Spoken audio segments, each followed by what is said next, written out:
ఇక్కడ Johnny master issue కాదు. ఆ అమ్మాయి వెనక అల్లు అర్జున్ ఫ్యామిలీ ఉంది, అల్లు ఫ్యామిలీ ఉంది. ఆవిడని రెచ్చగొట్టి జానీ మాస్టర్ వల్ల పవన్ కళ్యాణ్ కాస్త కోస్త మైనస్ వస్తుంది, లేకపోతే అక్కడ ఇరుక్కులేదు జానీ మాస్టర్. ఎందుకంటే ఎలిగేషన్ అయితే చేశాడు కదా. వేరే చెప్తారు, దాని వెనకాల ట్రాక్ వేరే ఉంటుంది. అల్లు అర్జున్ తొందరపడి మాట్లాడేశాడు, దాని మీద అతని మీద పవన్ కళ్యాణ్ మనిషి కనుక అన్నాడు అని చెప్పి అల్లు అర్జున్ కి ట్రాపింగ్ లో ఈ ట్రాపింగ్ మొత్తానికి, ఈ కథ అంశాన్ని మొత్తానికి ముఖ్య వెనకాల ఉన్న హస్తం, ఆ హస్తం ఉండబట్టే పోలీసులు అత్యుత్సాహంగా ప్రవర్తిస్తున్నారు. ఆ బలమైన హస్తం ఉంది. ఆ హస్తం ఎవరిదో కాదు, చంద్రబాబు నాయుడు యొక్క వ్యూహం. చంద్రబాబు నాయుడు వ్యూహాన్ని మీరు ఆశ్చర్యపోవచ్చు. దీనికి దానికి అక్కడే ఉంది పొలిటికల్ లింక్. దీనికి ఎందుకు గట్టిగా ఉందంటే, ఇప్పుడు అటాక్ చేస్తున్న వాళ్ళందరూ ఎవరు?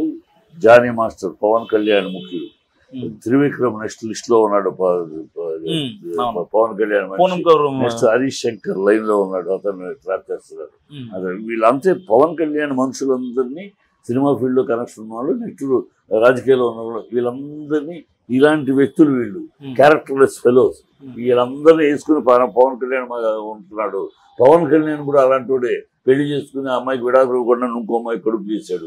సో ఈ గ్రూప్ అంతా పవన్ కళ్యాణ్ అండ్ గ్రూప్ ఇలాంటిది అని పవన్ కళ్యాణ్ బదనాం చేయాలి, పవన్ కళ్యాణ్ ఇమేజ్ ని దెబ్బ కొట్టాలి, అతని ఇజ్జత్ తగ్గించాలి పబ్లిక్ లో. ఇలాంటి వాళ్ళు ఆడవాళ్ళ విషయంలో పరుగు పోతుంది. సో ఇది చెయ్యాలి. కానీ డైరెక్ట్ గా చేస్తే చంద్రబాబు ఇబ్బంది వస్తుంది. డైరెక్ట్ గా కాకుండా తను పైన నవ్వుతూ పవన్ కళ్యాణ్ పొగుడుతూ వెనకాల ఇలాగ చాప కింద నీరులాగా అతన్ని బదనాం చేయడానికి ప్లానింగ్ జరుగుతుంది, కుట్ర జరుగుతుంది పవన్ కళ్యాణ్ మీద. పవన్ కళ్యాణ్ మీద చేస్తున్న కుట్రలో ఇది మొదటి స్టెప్. పవన్ కళ్యాణ్ మీద కుట్ర చంద్రబాబుకి ఏం అవసరం అని మీరు అడగచ్చు. అక్కడే ఉంది అసలు రహస్యం. చంద్రబాబుకి ఏం అవసరం పవన్ కళ్యాణ్ కుట్ర చేయటం, ఆభాస్పాలు చేయటం అనే అవసరం ఏంటంటే, 2029 నాటికి ఎవరు కూటమి తరపున ముఖ్యమంత్రి క్యాండిడేట్? నెంబర్ 1 చంద్రబాబు, అప్పటికి 80 ఏళ్ళు వస్తాయి. సో యాక్టివ్ పార్టీస్ ఉండలేడు. సో తన తర్వాత నెక్స్ట్ ఎవరు? ఇవాళ ప్రజానీకం కానీ ఈ కూటమిలో కానీ నెక్స్ట్ ఈ కూటమి తరపున క్యాండిడేట్, కూటమి ఇలా కలిసి వెళ్తే కూటమి తరపున క్యాండిడేట్ పవన్ కళ్యాణ్ అనుకుంటున్నారు. కానీ అది చంద్రబాబు అంగీకరించలేదు. పవన్ కళ్యాణ్ అయితే తన కొడుకు సంగతి ఏంటి? 40 ఏళ్ళు రాజకీయాల్లో ఉండి 19 ఏళ్ళు సీఎంగా ఉండి, నేను తన చివరి రోజుల్లో తన కొడుకుని స్థానంలో కూర్చోబెట్టకుండా, యువరాజును చేయకుండా వెళ్ళిపోతే అతనికి కాదు కదా. సో అదే కాకుండా తన కొడుకుని చేసుకోవాలంటే ఏ తండ్రి అయినా అనుకుంటాడు. సో తన కొడుకును ముందుకు తీసుకెళ్ళాలి, తన కొడుకును ముందుకు తీసుకెళ్ళాలి. 29 నాటికి తన కొడుకే ముఖ్యమంత్రి క్యాండిడేట్, తన కొడుకే ఆ పార్టీ అధ్యక్షుడు. ఇది దీనికి అడ్డెవరు? తన వ్యూహానికి అడ్డెవరు?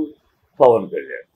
పవన్ కళ్యాణ్ అనే గీతని చిన్న గీతం చేస్తే, ఈ పెద్ద గీత ఇక్కడున్న మనాడు లోకేష్ అనే గీత పెద్దదిగా కనపడుతుంది. సో లోకేష్ తనంతట తాను పవన్ కళ్యాణ్ దాటుకునే స్థాయిలోనూ అంత టాలెంట్గా లేడు, అంత ఇమేజ్లోనూ లేడు. సో ఇది టెక్నికల్గా రాజకీయంగా పవన్ కళ్యాణ్ నొక్కేస్తే చేస్తే కానీ అతను తగ్గుతాడు. అప్పుడు ఈ గీత పెరగకపోయినా ఈ గీత ఆ గీత కన్నా పెద్దగా ఉంటుంది. ఇది ఒక రాజకీయ వ్యూహంగా జరుగుతుంది. ఇది అందుకనే పోలీసులు, లేకపోతే పవన్ కళ్యాణ్ మనిషి తెలిసిన గవర్నమెంట్లో ఉన్నాడు.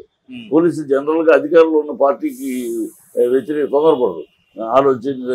అలాంటిది పవన్ కళ్యాణ్ అధికారంలో ఉన్న మనిషి యొక్క తాలూకన్నా కూడా ఎగబడి చేస్తున్నారంటే వెనకాల అంతకు మించిన హస్తం ఉంది. క్యారియాన్ చెయ్యండి, ఇది కావాలి. పవన్ కళ్యాణ్ మనుషులు ఒక్కొక్కరిని సినిమా ఫీల్డ్ ఏరండి, రాజకీయాలు ఏరండి, ఒక్కొక్కరి మీద ఒకరు పెట్టి ఎవరు ఎటు చూసినా పవన్ కళ్యాణ్ మనిషి వస్తా 10 వచ్చి నేను పెట్టలేదు. అందరూ ఏమనుకుంటాం, ఏమో ఇదేం మనిషి పవన్ కళ్యాణ్ చుట్టూ ఉన్నాడంతా ఇలాంటి దౌర్భాగ్యులేనా? అంతేలే, పవన్ కళ్యాణ్ అంతే కదా, 3 పెళ్లిళ్ళు గొడవ ఫైనల్గా వస్తుంది.